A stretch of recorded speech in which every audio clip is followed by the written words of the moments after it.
There's been a number of times where I've criticized the older generation than me, the younger generation than me, and their taste of music, their attitude, older people for being stubborn or whatever.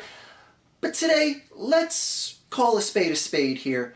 I want to tell you the 5 things that I hate the most about my generation.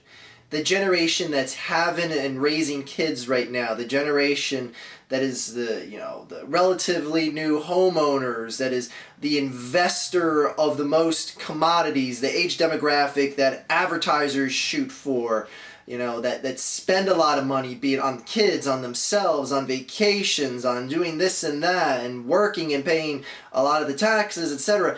Anyways, what do I hate the most about my generation? Well, let's get into it.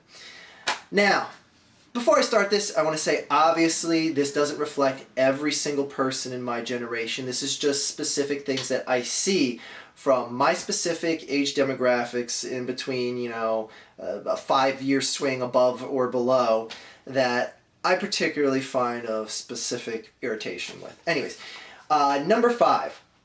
I'm calling this the Kardashians royal family non-stories. And what I mean by that is everything the Kardashians do is a story. It's reported on. And a lot of people in my generation eat it up. Now, the royal family, that whole thing, and you've heard me speak about that if you've watched a number of my videos before, you've heard me speak about the British royal family a number of times. And I've never understood the fascination with them outside of the UK. But it's eaten up here in America. And I can remember watching, Princess Diana and Charles getting married when I was a kid and wondering why this is, one of the most highly rated television shows and what the big deal is. What do they have power over it? What, they don't even have power to rule the country?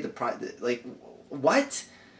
Anyways, it's just something that is a symbol of tradition, of honor, integrity, for the most part, that is long cultured in the United Kingdom compared to, even before the United Kingdom was the United Kingdom, compared to some place like America that just has, presidents and presidential families and et cetera, et cetera. Anyways, the fact that this is perpetuated on to this day, that every single time a new royal baby pops out, it's one of the lead stories on the news. It's all over the internet. Oh my God, what are they going to name the kid? Is it going to be bald like its father? Is everyone talking about this and that? And my generation is responsible for this legacy of shit continuing on. Because there were shit stories before my generation. There's going to be shit stories after my generation. There's going to be shit families like the Kardashians that for whatever rhyme or reason, everything they do is going to be a headline. When in reality, they affect nothing in this world ultimately other than providing news stories that society eats up, and my generation eats it up. Not all, but a lot of them do. And all these non-stories that come into the collective of something like the royal family or the Kardashians, I'll never understand.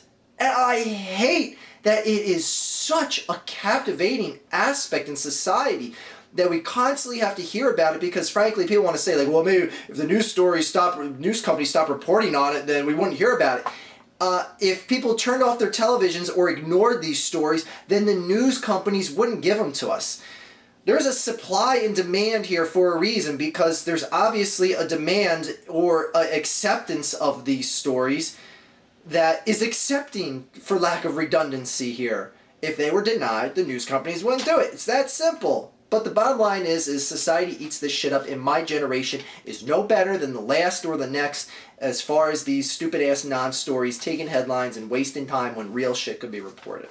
Anyways, such is life, I suppose. Next, number 4.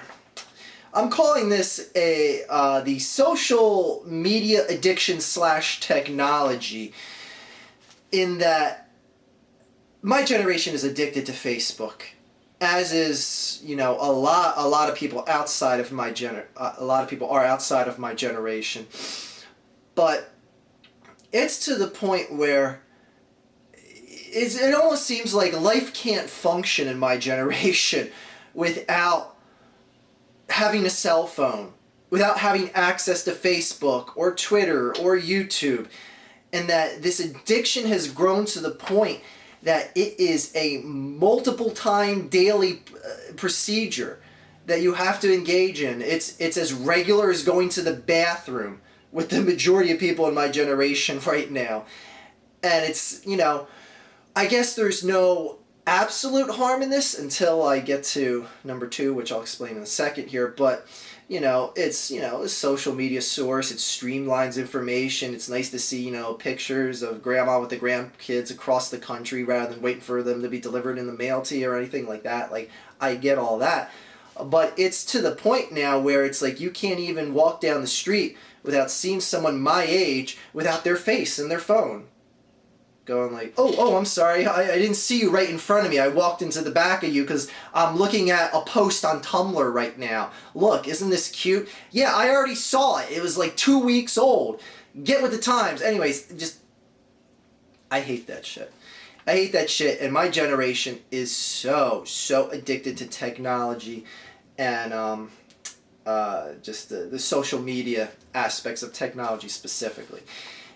Number 3. I'm calling this PC crybabies, political correctness, and just that sector of liberalism that has just blown things out of proportion, that cause rippling changes just because a few people are agitated about this or that. And my generation, by God, is one of the worst.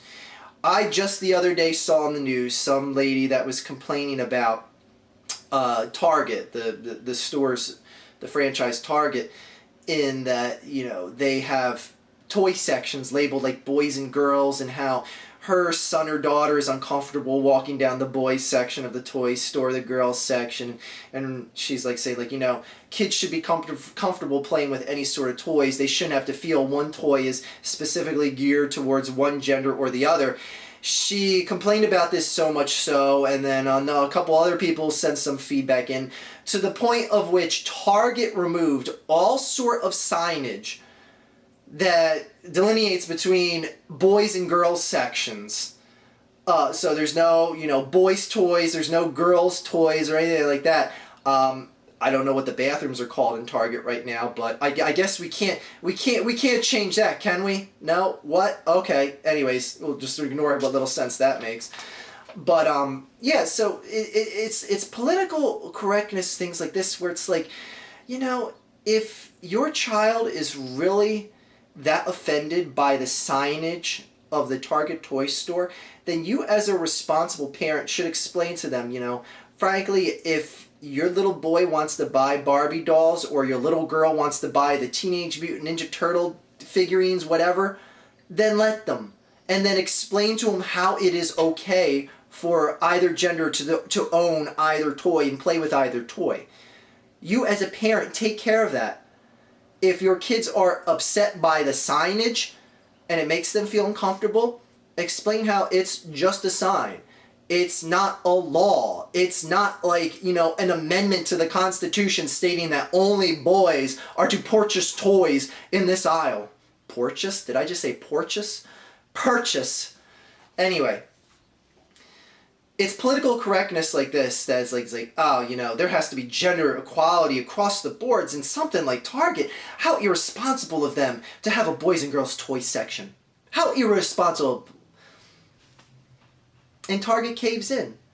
Because people like my generation are becoming the executives, are becoming the decision makers that are saying like, you know what, she has a good point. Change all the signs now. Now granted, I could see this specific instance as being a publicity stunt, but the change happened, and the bottom line is political correctness and just whatever you want to call it, just won the day here. Number 2. I'm calling this convenience that leads to impatience. And what this is going back to the whole cell phone thing and the social media thing and just basically the reliance of technology. It has basically helped foster what I feel is the most impatient society that I have ever seen. And my specific generation is very part and parcel to that. What I mean is everyone is so reliant on, getting a movie instantly through Netflix, or being able to buy the movie ticket online so you can see the first showing of the new released film or something like that. Booking a reservation at a restaurant via online.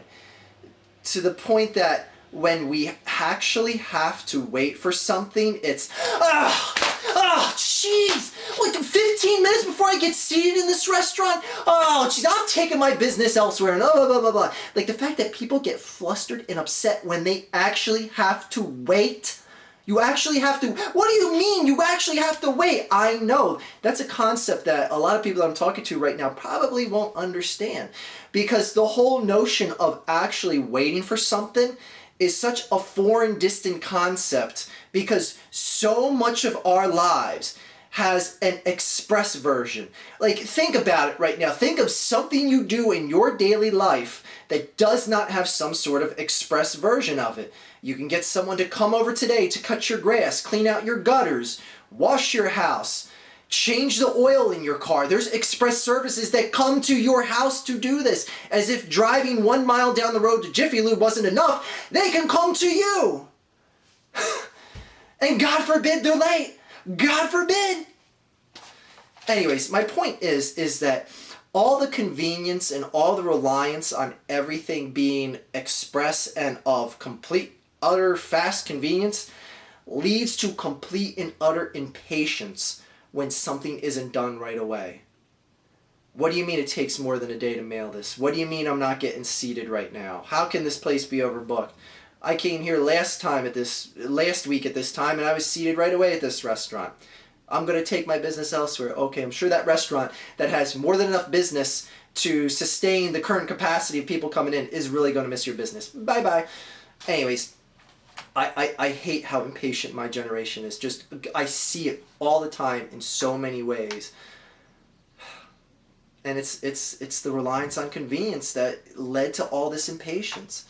My God, it's going to get to the point where in the future, people are going to get upset when it takes more than 5 minutes for the pizza delivery man or the Domino's drone to drop the pizza on your house. Calling Domino's like, it's been over 3 minutes and my drone has not come to drop my pizza at my house. Like, you may be laughing at that, but that will seriously be the scenario in the future. Like, that will seriously be a complaint. And it will be one like, damn, it took you 3 minutes? I got pissed when it took 2. You know I'm right. Anyway, number 1. I added this one for irony's sake, and actually I wanted to make a whole separate video just about this one thing, and that is my generation hates. Now, you may be saying, well, obviously every generation hates. You could say, like, previous generations were very, discriminated against groups in society, like before the civil rights era. Blacks were discriminated against, homosexuals just were discriminated against for any period of time. But on top of there still being, racial and bigoted hatred today, there's just hate of this, hate of that. I hate the fact that inconvenience is so prevalent in society. I hate the fact that YouTube whores use false thumbnails. I hate the fact that some guy's YouTube channel is mainly about bitching and pissing and moaning. Yes, I am an example of what I don't like about this generation.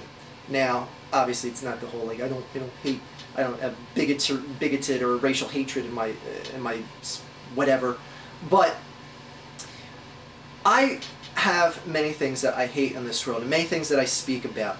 Now, don't get me wrong, I don't hate what I do.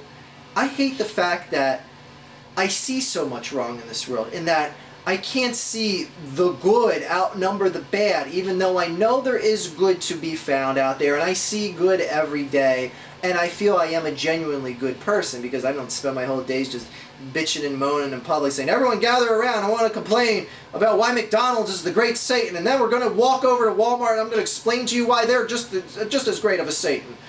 Like, I don't take things to that level. I see this as a stressful relief of what I see that I despise in this world.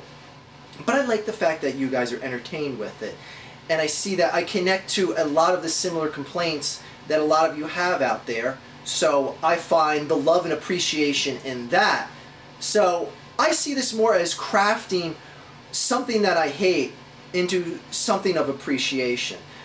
But the bottom line is my generation hates too much. They just hate too much, and I really don't feel that the good is acknowledged or even just sought out in society more than I think it should. Because people will be quicker to complain than they will to compliment. And I see that on a daily basis, and I'm like, it's kind of sad. And I don't remember thinking or seeing that as much when I was a child. And I see, like, through my child and teenage years where I was like, life is so much more convenient today. There's so much more access to information and knowledge. And why is society so hate-filled? Like, is it the media forcing stories that inspire hate? Is it the literature that is talking about hate? I don't know.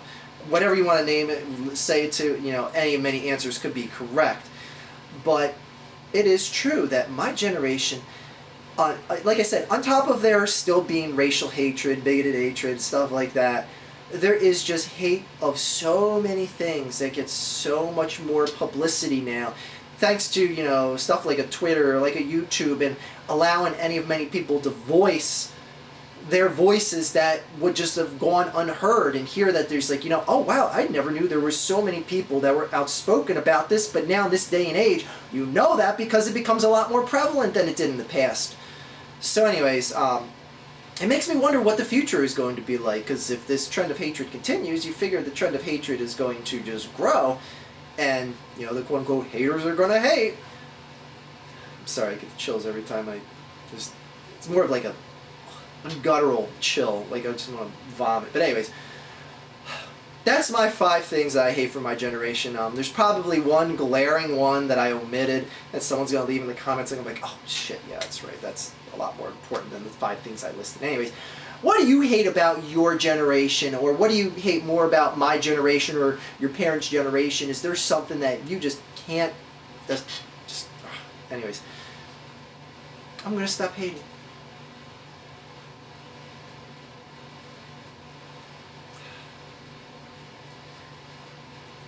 Sorry, I started thinking about that banner that flew over the Eagles practice the other day, that the Cowboys and we them boys and fuck the Dallas Cowboys. Have a good day, everyone.